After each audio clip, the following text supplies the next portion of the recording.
Hello again. So I've been working with the new system a little bit and trying to figure out how to best utilize it. And I just thought we'd give a brief overview of one important part about it. See if I can get in there. Okay, you can see in there there's a group of those wires right here that are not spinning with the jig. And that's the group of wires mostly that are inside of that small aluminum tube that's buried way inside the tree. And the reason why I'm doing this is because I don't want those to spin with the outer strands. And my theory behind that is hopefully I'm making a trunk that will be a little bit stronger and not so professional term here, wiggly wiggly. I don't know. Yeah, I want that trunk to hopefully have a little bit more energy needed to deflect it so that it's just a little more sturdier in that main trunk. And for a tree where you're trying to do a straight trunk, that's helpful also. And I'm going to try and set you guys up here because I'm going to go through one bounce up of this thing and how I get that done. So basically what happened was I had that big pipe wrench up there and I twisted everything tight, and then I wrapped up to the bottom of my webbing there, and then I had to put new plastic on here because every time you go at it with the pipe wrench it tears it up, and you want to keep the tension on that right there because if it gets too loose, things pop apart. And yeah, I think that'll work.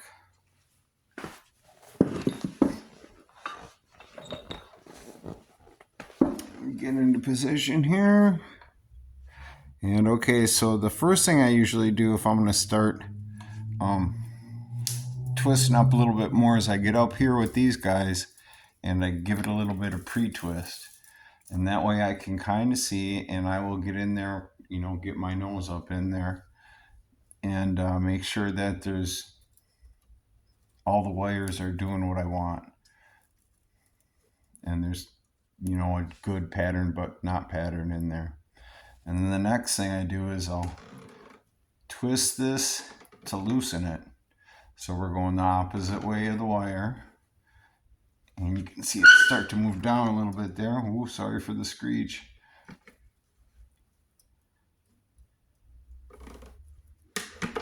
And then I can move that wrench up just a little bit. And then I can let go of this. Because hopefully nothing got out of place there. And then I'll tighten that webbing back up. And then I will give an inspection around, all the way around here. And if everything looks good, we'll start the tappy tap tap.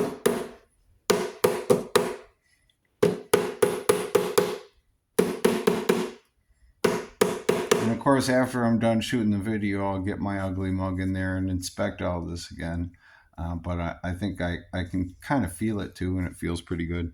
So I'm not going to worry too much. But then after I get that out, you get out Mr. Pipe Wrench.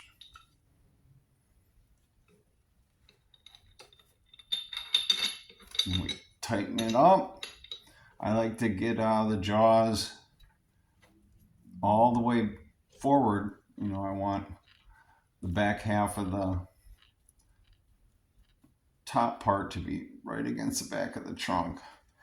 Get a little bit better grip then.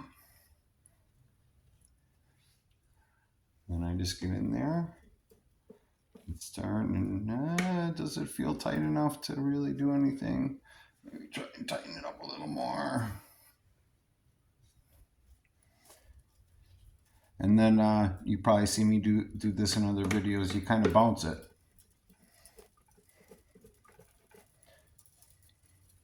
And what I'm trying to do here in the trunk is you might notice that slowly but surely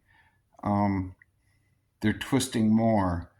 So it's, what would be the best way to call that? Perhaps the frequency of the twist is increasing, hopefully a very little bit as I go up here. And another thing while I'm at it, that aluminum tube that's buried deep inside of there, I think stops about right here. And I've said in the past, you can pull a branch right after you get past that tube, because you need some of those inner strands to lock everything in. And so pulling a branch on the tube is problematic. I mean, it can be done, but I tend to shy away from that. I don't think I've done it yet. But especially for this tree, because I'm not going to have a super dense canopy, it's going to be a little more open. I would definitely not want to pull a branch right above where that tube ends, because if you're going to do that, you got to add in a lot of extra strands. Otherwise, you're going to have a big drop in the diameter of the trunk right above that branch, because you pulled so many strands out. And if you don't add them back in, that's going to look really weird. So, stay away from pulling branches right at the top of that aluminum tube, unless you're willing to add in a whole bunch of strands to make sure that you don't have that huge diameter drop. Because there's no way with that, and it's kind of nice with that aluminum tube in there. I'm kind of using that also to control my taper, because you want to get a natural looking taper. And if you plan things out correctly and have that tube in at the right spot, it's going to help get that taper looking nice like that. But at any rate, back to bouncing. I kind of got to talk a little more, because one of the videos I just did before this one was too short, and then they want to make it a YouTube short, and I forgot why, but I don't like having them be shorts. It's like every time you upload something to YouTube, it's a little different. Bounce it a little bit more. It's like I said, you don't want to over twist things, because let me tell you, if you over twist, oh boy, good luck fixing that.